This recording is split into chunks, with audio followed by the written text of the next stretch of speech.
내가 사랑한 책 읽어주는 여자 초고 5-4. 두 통의 편지만을 남기고 경숙은 홀로 우주여행을 떠났다. 6개월 전이라고 하니 몸에서 영혼으로 옮겨 탄 그녀가 우주에서는 빛의 속도로 달리고 있을 터. 이미 달은 지났을 것 같지만 왠지 아직 달에 머물러 이쪽을 바라보고 있을 것만 같았다. 널 보고 있으면 시간을 잊게 돼. 그녀가 그랬고 넌 내게 불투명체야. 칼 세이건과 스티븐 호킹에게 주워들은 블랙홀에 대해 내가 경숙에게 얘기하고 있을 때였다. 블랙홀이 세상의 모든 것들을 다 빨아들인다고? 그래서 블랙이구나. 난 네가 그런데. 넌 내 것들을 다 빨아들여서 자기화하잖아. 책만이 아니야. 그래, 빛까지도, 내 빛까지도 블랙홀처럼 하며 말을 이었다.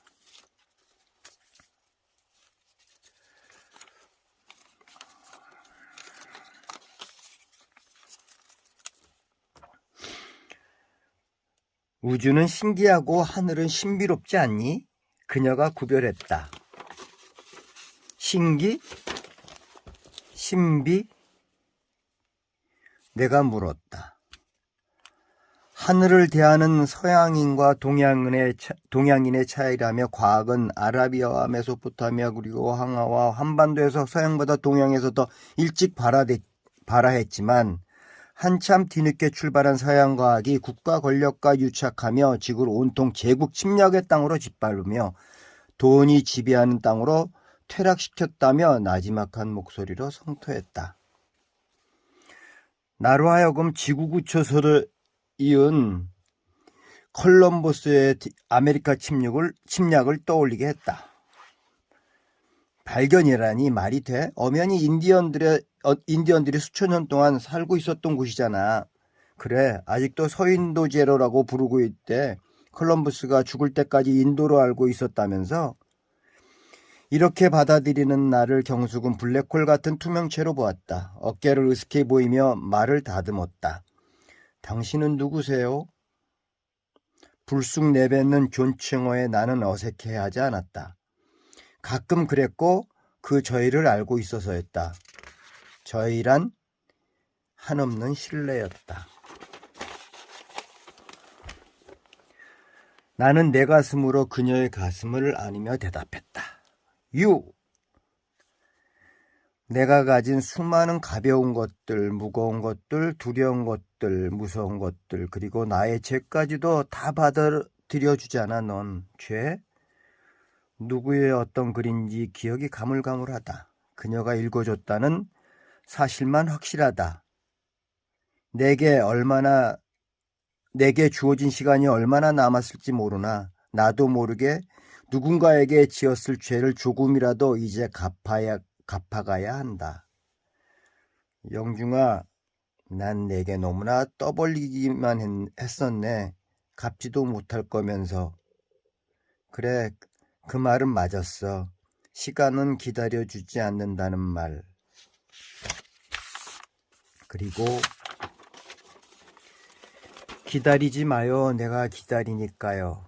기다림은 머무는 것이어서 움직이지 못하게 하는 걸 테니 기다림은 나 경숙의 묵이지 살아있는 영중의 몫은 절대 아니니까요. 우리 먼 훗날 만나면 그때 안녕이라고 인사해요. 그러니 지금은 그 인사도 해선 안 돼요. 보지 않고 믿는 자가 복이 있다. 예수. 폐결핵이 전염되는 병이라 연락을 못했을 것이라는 오빠에게 더 받은 두 통의 편지는 짧았다.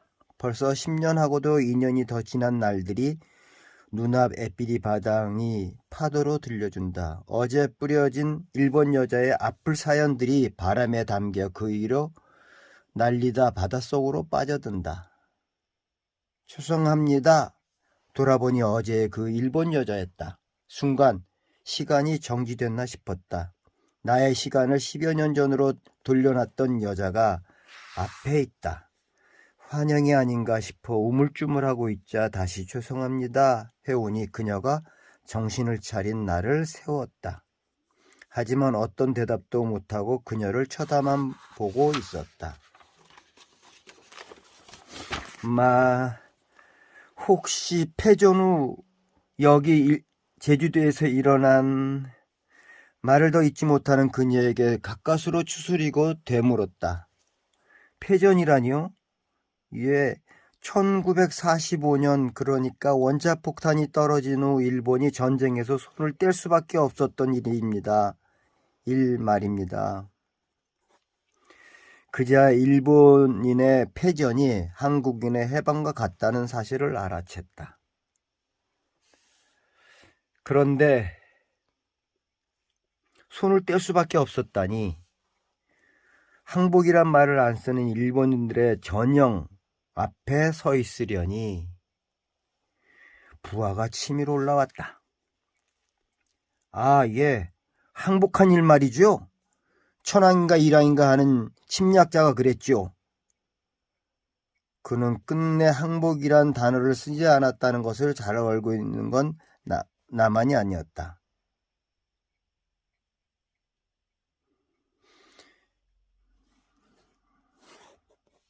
그녀도 같았고 일본 국민 모두가 그럴 것이다. 일왕이 심어준 일본 국민에 대한 자존심이었으며 자국민을 대하는 태도가 한국과 달랐다.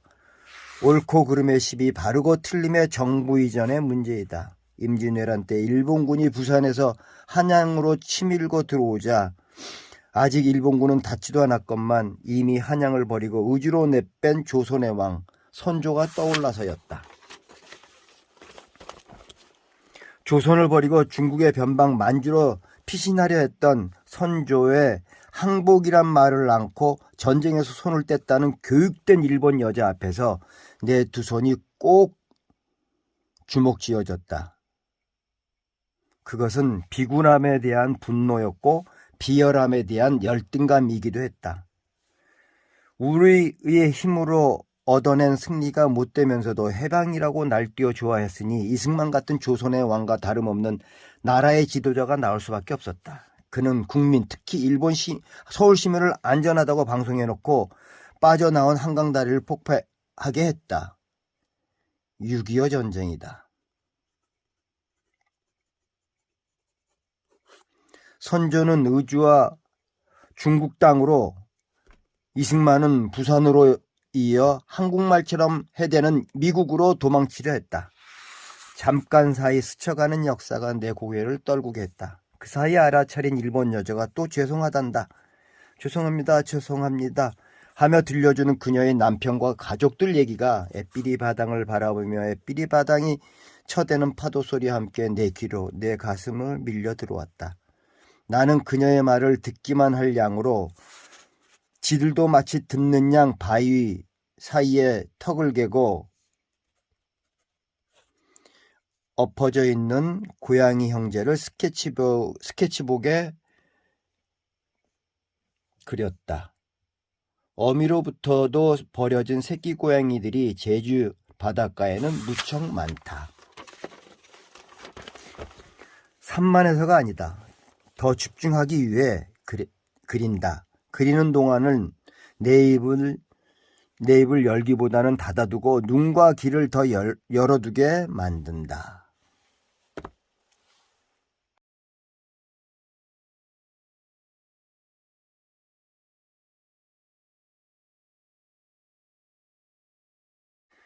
일본 여인의 사연은 대하 역사 소설로도 늘렸을 수 있겠지만 여기선 오히려 사족이 될 듯해 간단히 적어 옮긴다. 그녀의 남편은 제일동포로 그의 아버지는 일제강점기에 일본에 징용돼 일본 규슈 나가사키 현 앞 바다의 섬 구남도로 끌려가 일본 제국의 상징적 약탈기업 미쓰비시 제철소의 노동자로 2년 동안 일본 제국의 강제 노역으로 희생되었다가 해방 후 어렵게 조국이며 고향인 제주도로 돌아왔으나 1948년 4월 3일 소위 4.3 사건에 연루돼 다른 누구도 아닌 한국 경찰이 총에 의해 목숨을 잃고 말았다. 악랄한 일본 적의 땅에서도 2년은 버티고 견뎌냈지만 정작 고향으로 돌아와 고국의 공권력 경찰에 무참하게 학살되고 말았다.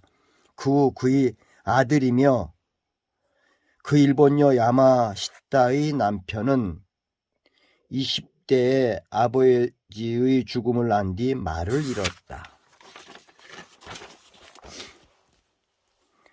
야마시타가 결혼한 땐 남편 나이는 27이었고 아버지의 죽음을 알게 된 때는 결혼 후 3년 뒤였다.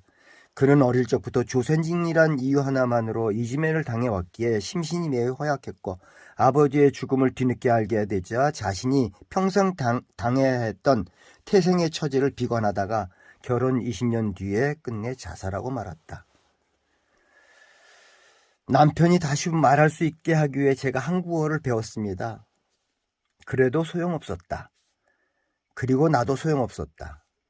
그녀가 4.3 유적지가 어디 있냐고 물었지만 나는 아는 게 하나도 없었다.